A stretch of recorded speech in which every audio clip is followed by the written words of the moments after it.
लटका था। लड़कियां उसकी एक झलक पाने के लिए मरती थी और यहाँ उसकी खुद की बीवी उसे किसी फुटबॉल की तरह खिड़की से बाहर फेंक रही है। अब उसे अपनी ही किस्मत पर रोना आ रहा था। वह तो अच्छा था कि यह सीन किसी ने देखा नहीं, वरना उसकी क्या इज्जत रह जाती। उसकी डेविल इमेज वो धज्जियां ही उड़ जाती।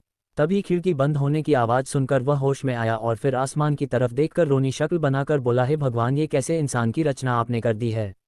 वहीं दूसरी तरफ खिड़की बंद करने के बाद अर्बिका गेट खोलती है। बामिका उसे हंसकर पूछती है, चूहा कहाँ है? चलिए हम अभी भैया को बुलाते हैं। उसकी बात सुनकर अर्बिका बोली, कोई ज़रूरत नहीं है, मैंने उस चूहे को भगा दिया है, अब वह यहाँ नहीं आएगा। उसकी बात सुनकर बामिका राहत की सांस लेती है। वही भूमि कपड़े बदलने के लिए वॉशरूम चली जाती है तो अर्बिका खिड़की खोलकर देखती है एड्रिप रेलिंग से लटक कर नीचे पहुंच गया था। ये देखकर अर्बिका राहत की सांस लेती है। उसके बाद वह भी चेंज करती है और वह दोनों सो गई। वही 2-3 दिन ऐसे ही बीत गए। इस बीच ऋचा उन सबको इम्प्रेस करने का और आयाश से चिपकने का कोई मौका नहीं छोड़ती थी, जिससे अंश को भी ऋचा के इरादे समझ में आने लगे। वही इस बीच अंश और काशवी के बीच में दूरियां बढ़ती जा रही थी, क्योंकि काशवी ने अब फैसला कर लिया था कि वह अंश से दूर जाएगी, इसलिए वह उससे बहुत कम ही बात करती थी। ये बात अंश को परेशान कर रही थी। उसे नहीं पता था कि वह काश से प्यार करता है या नहीं, लेकिन उसे उसका दूसरों से बात करना और उसे इग्नोर करना बिल्कुल बर्दाश्त नहीं हो रहा था। उसे यह बहुत ज़्यादा तकलीफ दे रहा था। सुबह डाइनिंग टेबल पर इस समय सब लोग बैठे ब्रेकफास्ट कर रहे। तभी अनु आयांश की तरफ देखकर बोली, आयांश बेटा, तुम्हारे दोस्त का क्या हुआ? क्या उसकी शादी के बारे में सबको पता चल गया? तो उनकी बात सुनकर आयांश चलते हुए बोला, मोम, उसकी तो आप बात ही मत करिए। पता नहीं कैसे लोग हैं आद्रव के ससुराल वाले, और आपको पता है मोम, आद्रव के दूसरे साले की वजह से बेचारे को उसकी बीवी ने बहुत मारा। बताओ, ऐसा थोड़ी ना होता है। वही उसकी बात सुनकर अर्बिका को खांसी आ गई और वह हैरानी से आयांश को देखने लगी। वही बाकी सब भी बड़े इंटरेस्ट से आयांश की बात सुनने लगे। तभी आयांश बोला, पता नहीं सारे के सारे मेरे दोस्त की लव स्टोरी में दुश्मन बने बैठे हैं। यह नहीं कि उसके ससुराल वाले मेरे दोस्त की वाइफ को उसके साथ जाने दे, लेकिन नहीं, और उसके दूसरे साले की वजह से तो बेचारे आदि को कितना कुछ सहना पड़ा, कितनी मार खाई उसने। मैं तो श्राप देता हूँ, उसको भगवान करे उसे भी ऐसी बीवी मिले जो उसे रोज जूते चप्पलों से मारे और उसका सारा पैसा लेकर भाग जाए। कमीना कहीं का। वही उसकी बात सुनकर अर्बिका को समझ में नहीं आया कि वह क्या करे, लेकिन वह मन ही मन अपने चालाक पति की तारीफ करने से खुद को रोक नहीं पाई कि कैसी चाल चली है। लोग दूसरों को गालियां देते हैं, लेकिन उसके पति ने उसके भाई को ऐसा फंसाया कि वह आज खुद को ही गालियां और बहवा दे रहा है। पता नहीं जब आयांश को पता चलेगा कि जिस साले को वह गालियां और बद्दुआएं दे रहा है वह खुद वही है, तो वह कैसा रिएक्ट करेगा। वही वह सब बात कर रहे थे। तभी काश्मी बोली, आंटी, मैं कल अपने घर वापस जा रही हूँ। तो उसकी बात सुनकर सब लोग हैरान हो गए। तभी अनुज जी बोली, लेकिन बेटा, तुम तो यहाँ अंश के साथ ही रुकने वाली थी ना, तो फिर अचानक ऐसे जाने का क्या मतलब है? तो उनकी बात सुनकर काश्मी भी एक स्माइल के साथ बोली, मुझे मेरे डैड की याद आ रही है, इसलिए मैं वापस से घर जाना चाहती हूँ। वही उसकी बात सुनकर अंश को बहुत ही ज़्यादा गुस्सा आ रहा था। इस बात से पहले ही वह बहुत गुस्से में था कि काश्मी उसे लगातार इग्नोर कर रही थी, इसलिए वह अनु जी की तरफ देखकर बोला, मम्मा चले जाने दीजिए इसको, अगर इसका यहाँ रहने का मन नहीं है तो। और इतना कहकर वह काशवी से अपना मुंह मोड़ लेता है। वही उसकी यह हरकत देखकर सब अपना सर पीट लेते हैं। वही काशवी की आंखें नम हो जाती है। अपने लिए ऐसा बर्ताव देखकर वह उससे बहुत ही ज़्यादा प्यार करती थी, लेकिन अब शायद अंश को उसकी कोई ज़रूरत नहीं थी। अब उसने अपने लिए लाइफ पार्टनर खोज लिया था और वह अपनी आंखों के सामने अंश को किसी और का होते हुए नहीं देख सकती थी। इससे उसे ही बहुत ज़्यादा तकलीफ होती, इसलिए उसने अंश से दूर जाने का फैसला कर लिया था। इसलिए वह अनु जी की तरफ देखकर बोली, आंटी, रात को मेरी फ्लाइट है तो मैं अभी निकल रही हूँ। तो उसकी बात सुनकर अनु जी बोली, लेकिन क्यों बच्चा? तो आकाश भी बोली, वह मैं अभी कुछ समय अपनी दादी के घर पर बिताना चाहती हूँ। वही इसी शहर में उसकी दादी का घर भी था, जहाँ पर वह सब फैमिली मिलकर रहते थे, लेकिन उनकी दादी की मौत के बाद वह सब फॉरेन में शिफ्ट हो गए थे। अब उस घर में कोई नहीं रहता था। उस घर को सभी सर्वेंट और केयरटेकर संभालते थे और वह अपना कुछ समय अपनी दादी के घर में बिताना चाहती थी, जहाँ उसने अपना पूरा बचपन बिताया था। भाई, उसकी बात सुनकर सब थोड़े उदास हो गए, लेकिन ऋचा तो बहुत ही ज़्यादा खुश हो गई कि काशवी खुद ही उसके रास्ते से हट गई। अब उसे अपने मकसद में कामयाब होने से कोई नहीं रोक सकता। वही काशवी की बात सुनकर भामिका उदास होते हुए बोली, काश दी, आप हमें छोड़कर क्यों जा रही है? प्लीज़ आप थोड़े दिन और रुक जाए ना यहाँ पर। तो भामिका की बात सुनकर सौम्या भी बोली, हाँ काशवी, रुक जाओ ना यहाँ प्लीज़। वही उनकी बात सुनकर काश के चेहरे पर फीकी स्माइल आ गई और साथ में उसकी आंखें भी नम हो गई। इतने समय में उसने इन लोगों के साथ बहुत ही अच्छा वक्त बिताया था। वह भी इन्हीं सबको छोड़कर नहीं जाना चाहती थी, लेकिन अगर वह आज यहाँ से नहीं गई तो शायद ही जा पाएगी।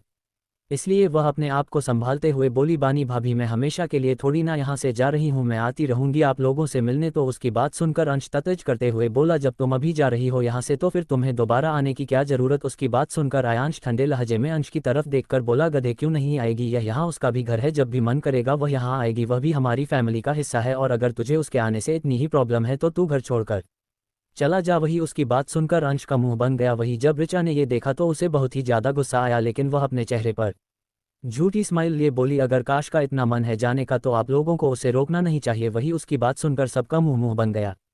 अर्बिका कुछ बोलने ही वाली थी कि तभी अयांश अपनी नाक मुंह से सिकुड़ कर ऋचा की तरफ देखकर बोला, और तुम्हें हर मामले में अपनी यह प्लास्टिक सर्जरी वाली बड़ी सी नाक बीच में नहीं घुसानी चाहिए। इतना कहकर उसने गंदा सा मुंह बना लिया। अब उसे ऋचा से और भी ज़्यादा नफरत हो गई थी, क्योंकि जब देखो तब वह उससे चिपकने की कोशिश करती रहती थी। उसे अब ऋचा से घिन आती थी, क्योंकि वह के भाई की गर्लफ्रेंड होने के बावजूद भी वह उससे चिपकने और उसे फंसाने की कोशिश करती रहती थी। उसे ऋचा पर बहुत ही ज़्यादा गुस्सा आता था। उसका मन करता था कि उसे अभी जान से मार डाले, लेकिन वह सिर्फ अर्बिका की वजह से रुका हुआ था, वरना अब तक तो ऋचा की बॉडी भी ढूंढने से नहीं मिलती। भाई उसकी बात सुनकर ऋचा की मुठ्ठियां कस गई। वही सब ऋचा की हालत देखकर मुंह दबाकर हंसने लगे। वही बाकी सब भी काशवी को रोकने की बहुत कोशिश करते हैं, लेकिन काशवी नहीं रुकती। वही कुछ समय बाद सब लोग रायजादा मेंशन के बाहर आए। काशवी खुशी ऑफ करने आए थे।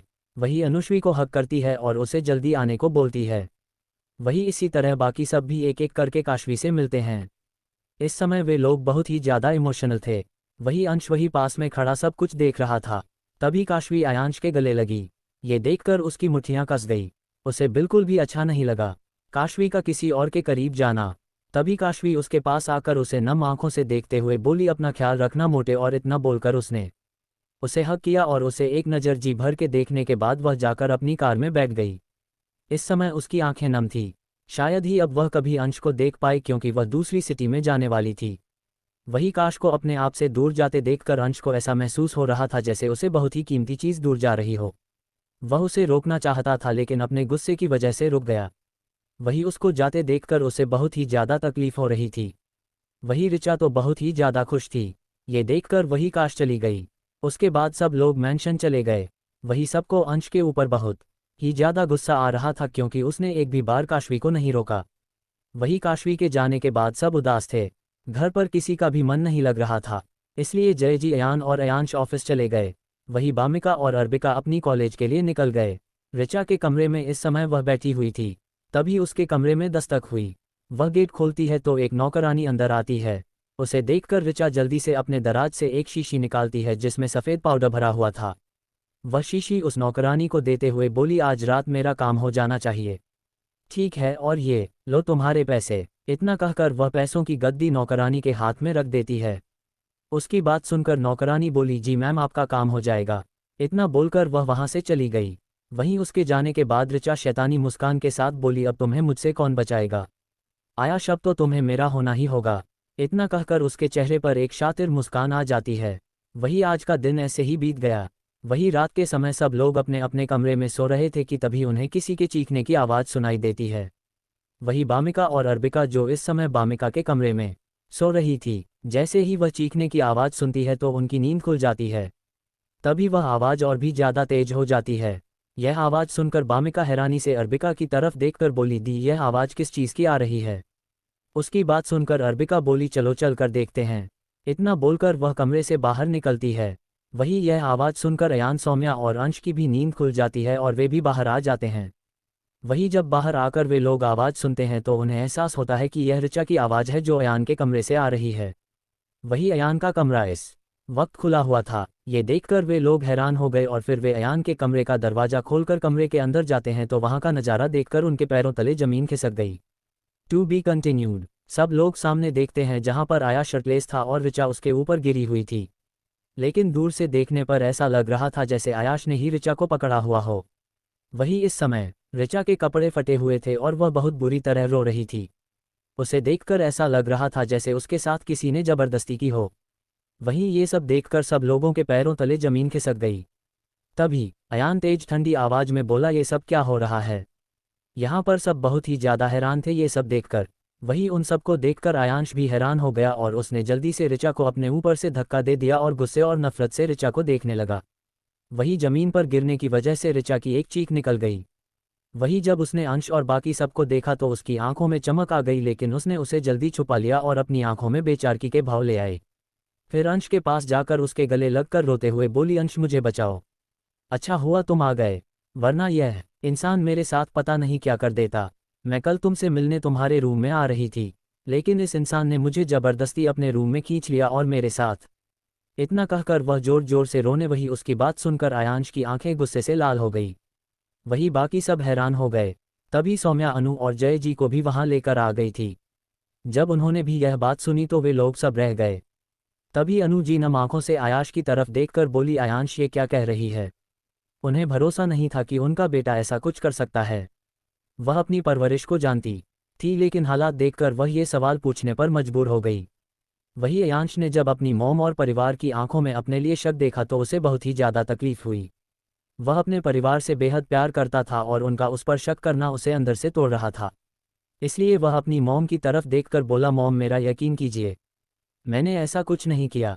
उसकी बात सुनकर ऋचा रोते हुए बोली, आप झूठ क्यों बोल रहे हैं आया जी? आपने ही मुझे अपने रूम में खींचा और आप मेरे साथ जबरदस्ती करना चाहते थे, वो तो मैंने चिल्ला दिया, वरना आप पता नहीं मेरे साथ क्या करते। अब आप अपनी करतूत से मुंह कर रहे हैं ताकि आपको मेरी जिम्मेदारी ना लेनी पड़े। वही उसकी बात सुनकर आयांश को बहुत ही ज़्यादा गुस्सा आ जाता है और बहरीचा के पास जाकर उसकी गर्दन पकड़कर गुस्से से जलती हुई आंखों में बोलता है, तुम घटिया दो कौड़ी की लड़की, तुम्हें क्या मैं बेवकूफ़ नजर आता हूँ जो तुम जैसे ऐसी गिरी हुई घटिया लड़की के मुंह लगूंगा? और इतना कहकर वह उसे धक्का दे देता है, जिससे ऋचा को और भी ज़्यादा चोट लगती है और वह जोर जोर से रोने लगती है। वह ऊपर से तो वह बहुत ही लाचार और बेचारी लग रही थी, लेकिन अंदर ही अंदर वह डेविल स्माइल कर रही थी। अब उसे लग रहा था कि उसकी इस चाल से आयांश नहीं बच सकता और उसकी शादी जल्दी ही आयांश से हो जाएगी, क्योंकि सारे सबूत आयांश के ही खिलाफ है। और अगर इन लोगों ने उसकी शादी आयांश से नहीं करवाई तो वह मीडिया में ये सब बता देगी। फिर तो आयांश को उसे एक्सेप्ट करना ही होगा और उसके साथ जो हरकत की है उसकी वजह से अंश भी उसके काबू में ही रहेगा। यही सोच समझकर वह खुश हो रही थी और रोते हुए बोल रही थी कि मुझे इंसाफ चाहिए। वही उसकी बात सुनकर अयान को बहुत ही ज़्यादा गुस्सा आया और वह गर जाती हुई आवाज में ऋचा की तरफ देखकर बोला, बकवास, झूठ बोलने की कोशिश मत करो, मेरा भाई ऐसा नहीं कर सकता। उसे अपने भाई पर पूरा यकीन था, उसका भाई आज तक किसी भी लड़की के आसपास भी नहीं भटकला, तो फिर ऋचा के पास जाने का तो कोई सवाल ही नहीं होता। और वह ऋचा की असलियत अच्छी तरह जानता था कि वह कितनी गिरी हुई लड़की है। तो उसकी बात सुनकर ऋचा को बहुत गुस्सा आता है, लेकिन वह रोते हुए बोली, नहीं, मैं झूठ नहीं बोल रही हूँ। आपके भाई ने सचमुच मेरे साथ जबरदस्ती करने की कोशिश की है। इसके लिए मुझे इंसाफ चाहिए, वरना मैं उसके खिलाफ पुलिस कंप्लेंट करूंगी और दुनिया वालों को उसकी हरकत के बारे में बता दूंगी। वही उसने इतना ही कहा था कि तभी एक चोर का थप्पड़ उसके गाल पर पड़ा। वह थप्पड़ इतना जोरदार था कि ऋचा का जबड़ा हिल गया और उसके गाल पर 5 उंगलियों के निशान छप गए। ऋचा का सिर चकरा गया। वह खुद को संभालते हुए सामने देखती है जहां अर्तिका गुस्से में खड़ी उसे घूर रही थी। उस समय उसके चेहरे के भाव बहुत ही भयानक थे और उसके आसपास से बेहद खतरनाक आभा निकल रही थी, जिसे देखकर ऋचा बहुत ज्यादा डर गई। तभी अर्बिका एक डेविल स्माइल के साथ ऋचा की तरफ देखकर बोली, अच्छा तो तुम सच्चाई बताओगी तुम मेरे भाई के बारे में? उसकी बात सुनकर ऋचा की हालत डर से खराब हो गई, लेकिन वो खुद को संभालते हुए बोली, यही कि उसने मेरे साथ जबरदस्ती की। उसकी बात सुनते ही अर्बिका के चेहरे पर एक खतरनाक मुस्कान आ गई। वह ऋचा के बाल कसकर पकड़ते हुए डेविल स्माइल के साथ बोली, अच्छा तो तुम मेरे भाई की सच्चाई जाकर बताओ कि चलो बता दो दुनिया वालों को। उसकी बात सुनकर ऋचा और बाकी सब हैरान हो जाते हैं। उन्हें समझ नहीं आ रहा था कि वह क्या करने की कोशिश कर रही है। वही जब अयान अर्बिका की बात सुनता है तो वह बिल्कुल रिलैक्स हो जाता है, क्योंकि अब अर्बिका सारा मामला अच्छी तरह संभाल लेगी। अब उसे फिक्र करने की कोई ज़रूरत नहीं थी। वही उसकी बात सुनकर अयांश को बहुत बुरा लगा, क्योंकि उसे लग रहा था कि शायद उसकी बहन को भी उस पर भरोसा नहीं है। इसलिए वह बहुत उदास हो गया। उसे भीतर से गहरा दुख हो रहा था। वह भी उदासी में डूब ही रहा था कि तभी अर्बिका की अगली बात सुनकर उसके चेहरे पर हैरानी के भवा आ गए।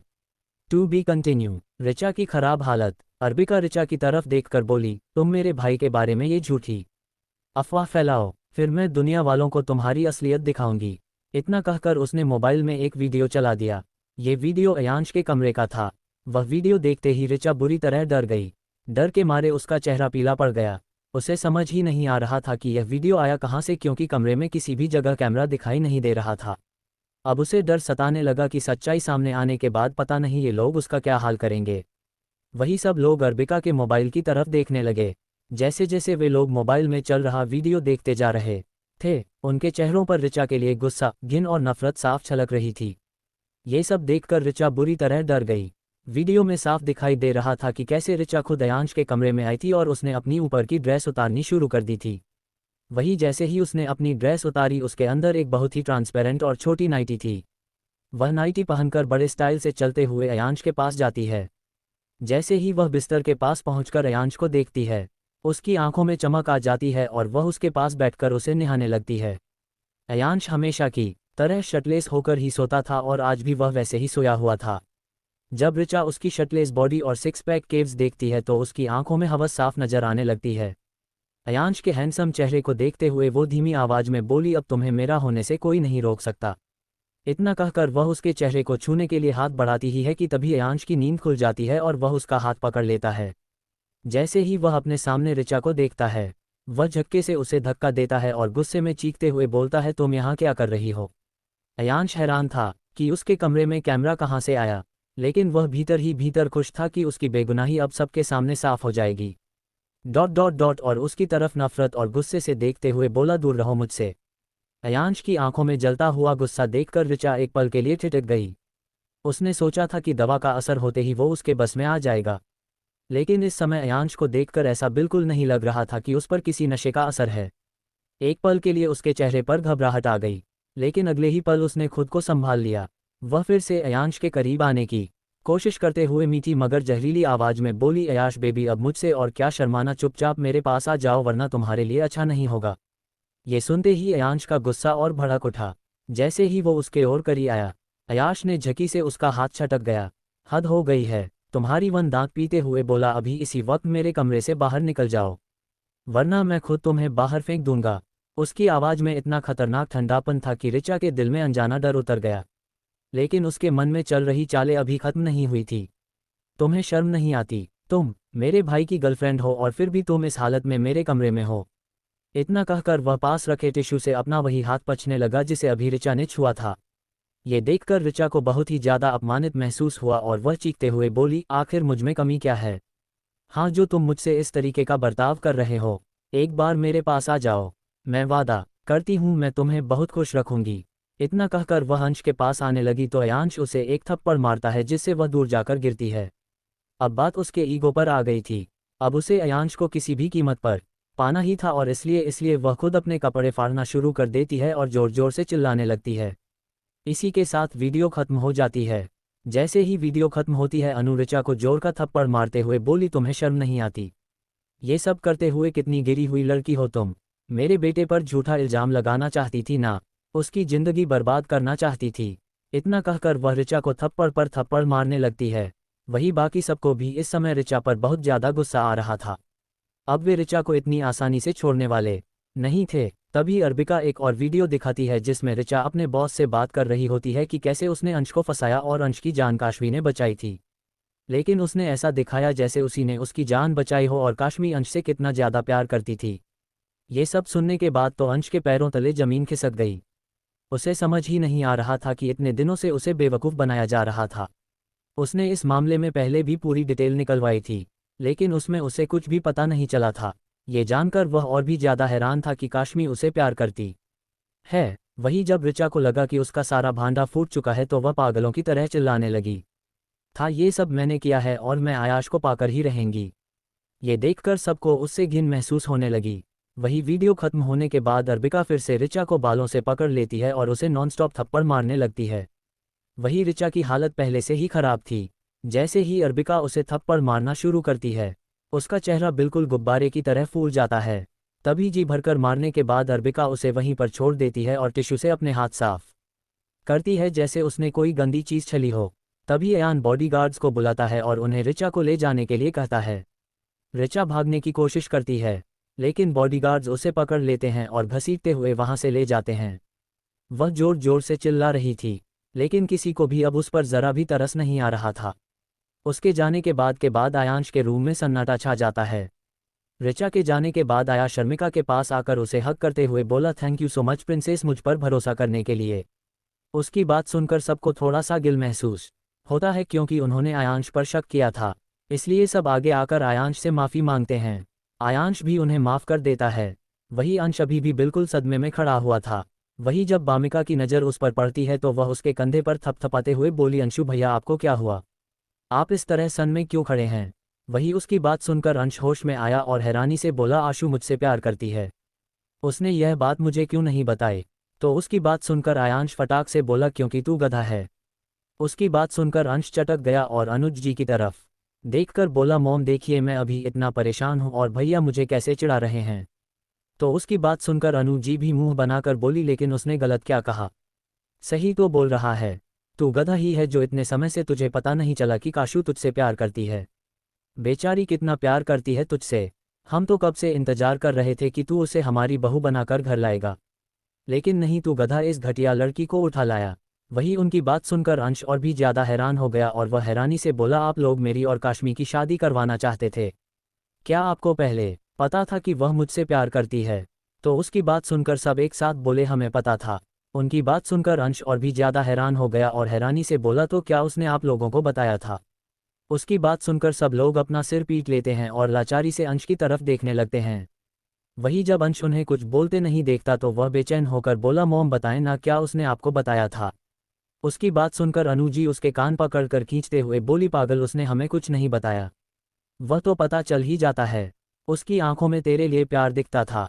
उनकी बात सुनकर अंश हैरानी से बोला, अच्छा तो मुझे क्यों नहीं पता चला कि वह मुझसे प्यार करती है? तो उसकी बात सुनकर सब लोग एक साथ बोले, क्योंकि तू गधा है। वही उन सब की बात सुनकर अंश का मुंह बन गया। तभी अर्बिका अंश की तरफ देखकर बोली, भाई अभी काश्मी दीदी यहाँ से जाने वाली है, आपको नहीं लगता कि आपको उसे रोकना चाहिए? उसकी बात सुनकर अंश अपने सिर को खुजलाते हुए बोला, मैं उसे रोकना तो चाहता हूँ, लेकिन मैं उसे क्या कहकर रोकूं? मुझे नहीं पता कि मैं उसे प्यार करता हूँ या नहीं। उसकी बात सुनकर सब एक बार फिर अपना माथा पीट लेते हैं। उन्हें लग रहा था कि अभी के अभी या तो अंश का सिर दीवार से दे मारे या फिर खुद अपना सिर दीवार से दे मारे। तभी जय जी जल्लाकर बोले, अरे यार अनुज जी, आपने इसके पैदा होते वक्त ऐसा क्या खाया था जो इतना बड़ा गधा पैदा हुआ है? ये तो मेरा नाम मिट्टी में मिलाने पर तुला हुआ है। इसे तो यही नहीं पता कि प्यार क्या होता है। आपने इसके पैदा होते वक्त ऐसा क्या खाया था? जल्दी बताएं, इससे पहले हमारी आगे की जनरेशन भी ऐसी ही गधी पैदा हो। उनकी बात सुनकर अनु जी बड़ी मासूमियत से बोली, पता नहीं जी क्या खाया था, लेकिन हाँ जब भी पेट में था तो मैंने पंचतंत्र की वह गधा और नमक वाली कहानी जरूर देखी थी। उनकी बात सुनकर जय जी और बाकी सब हैरानी से अनु जी की तरफ देखने लगे और एक साथ बोले, हो तो इसलिए यह ऐसा गधा पैदा हुआ है? तो उन लोगों की बात सुनकर अनु जी वैसे ही अपने सिर पर हाथ रखे बड़ी मासूमियत से बोली, हो सकता है, क्योंकि मैंने मिस्टर बीन मूवी पूरे 20 बार देखी थी। अनु जी की बात सुनकर सब लोग हैरान हो गए और हैरानी से बोले, प्रेगनेंसी में ऐसी मूवी कौन देखता है? आपको कोई अच्छी सी बुक पढ़नी चाहिए थी। आयन बोला, क्योंकि उसे मूवीज देखना टाइम वेस्ट लगता था। उनकी बात सुनकर अनु जी बड़ी ही मासूमियत से बोली, मैं देखती हूँ, मुझे अच्छी लगती थी। वही उसके बाद सब लोग अंश को समझाने लगते हैं कि प्यार क्या होता है। बहुत समझाने के बाद जाकर हमारे बेवकूफ़ अंश को एहसास होता है कि वह भी काश्मी से प्यार करता है। ये जानकर सब राहत की सांस लेते हैं। भी अंश परेशानी से बोला, लेकिन अभी तो उसकी फ्लाइट है, हम उसके कैसे पहुंच पाएंगे? तो उसकी बात सुनकर अर्बिका बड़े ही गर्व से बोली, आप फिक्र मत कीजिए भाई, मैं आपको अभी एयरपोर्ट पहुंचा दूंगी। तो अंश बोला, सच में? तो अर्बिका बड़े ही गर्व से बोली, हाँ भाई, आप मुझ में पर भरोसा कीजिए। तो उसकी बात सुनकर अंश दौड़ते हुए कमरे से बाहर जाते हुए बोला, तो चलो, हमें अभी उसे रोकना होगा। तो उसकी बात सुनकर अर्बिका भी उसके पीछे चली जाती है। भाई अर्बिका को जाते देखकर बामिका भी उन्हें रोकते हुए बोली, अरे दी भाई रुक जाए, मैं भी आपके साथ ही चलूंगी। वही पूरे परिवार वाले भी उनके पीछे जाने लगते हैं। तभी वह लोग रमेशन के बाहर पहुंचते हैं। तभी अर्बिका एक रेसिंग कार निकालती है। उसे देखकर अंश की आंखें बड़ी बड़ी हो गई और वह थोड़ा डटे हुए बोला, प्रिंसेस तुम्हें क्या कार चलाने आती भी है? तो उसकी बात सुनकर अर्बिका आत्मविश्वास भरी मुस्कान के साथ उसकी तरफ देखती है। तो उसकी बात सुनकर अंश जल्दी से कार में बैठ जाता है। वही बामिका भी जल्दी कार में बैठती है और सब सीट बैग लगाते हैं। वही पीछे से दो और कार बाहर निकलती है और उसमें सभी परिवार वाले बैठने लगते हैं। तो अंश हैरानी से उनकी तरफ देखकर बोला, अरे आप लोग क्यों कार में बैठ रहे हो? क्या आप लोग भी हमारे साथ आ रहे हो? तो उसकी बात सुनकर अनु जी बोली, अरे अभी तुम नया नया आशिक बने हो, इसलिए हमें तुझ पर भरोसा नहीं है कि तू हमारी बहू को वापस घर ला पाएगा कि नहीं, इसलिए हम भी तेरे साथ ही चलेंगे। तो उसकी बात सुनकर बाकी सब भी बोले हाँ वही। इसी के साथ रुका कर स्टॉकर के फुल स्पीड में दौड़ा देती है, जिससे हमारे कमजोर दिल के प्राणी अंश और बामिका की चीख निकल जाती है। वही इस समय कार इतनी ज़्यादा तेज थी कि उनके जबड़े तक हवा में उड़ रहे थे। इस समय उन दोनों ने ही कार को बहुत जोर से पकड़ रखा था और चिल्ला रहे थे। वही हमारी अर्बिका बड़ी स्टाइल से कार को दौड़ा रही थी। वही हमारे अंश और बामिका को तो रात में ही तारे दिख रहे थे। तभी एक स्पीड ब्रेकर आता है तो अर्बिका धीमी करती है। ये देखकर अंश और बामिका की जान में जान आती है। तभी अंश डरते हुए अर्बिका की तरफ देखकर बोला, अरे प्रिंसेस, हमें एयरपोर्ट जाना है, यमलोक नहीं जो तुम इस तरह से कार को भगा रही हो। वही अंश ने इतना ही बोला था कि तभी अर्बिका फिर से उसी स्पीड से कार दौड़ा देती है, जिससे एक बार फिर अंश और बामिका की जान हलक में आ जाती है। वही 10 मिनट बाद उनकी कार एयरपोर्ट के बाहर रुकती है। अर्बिका ने इतनी तेज गाड़ी चलाई थी कि 40 मिनट का रास्ता उसने 15 मिनट में ही तय कर लिया था। वही जैसे ही कार रुकती है तो अर्बिका जल्दी से अपनी साइड का दरवाज़ा खोलकर बाहर आती है और फिर बामिका और अंश की तरफ देखती है, जिनके इस समय तोते उड़े हुए थे और वे सदमे में कार की सीट से च्युइंगम की तरह चिपक कर बैठे हुए थे। ये देखकर अर्बिका कंफ्यूज हो गई कि इन लोगों को क्या हुआ, इसलिए वह बोली, अरे आप लोग इस तरह आराम से क्यों बैठे हैं, चलिए गाड़ी को रोकना नहीं है। उसकी बात सुनकर बामिका और अंश होश में आते हैं और अंश होश में आते ही चारों तरफ देखकर बोला, अरे क्या हम अभी तक मरे नहीं, हम जिंदा है। यूनिक प्रपोजल, मुझे तो लगा अब तक हम मर गए होंगे। तो उसकी बात सुनकर बामिका भी बोली, हाँ हाँ भाई, मैंने तो यमराज को साक्षात बेल पर बैठे अपनी ओर ही आते हुए देखा था, क्या वह हमें अपने साथ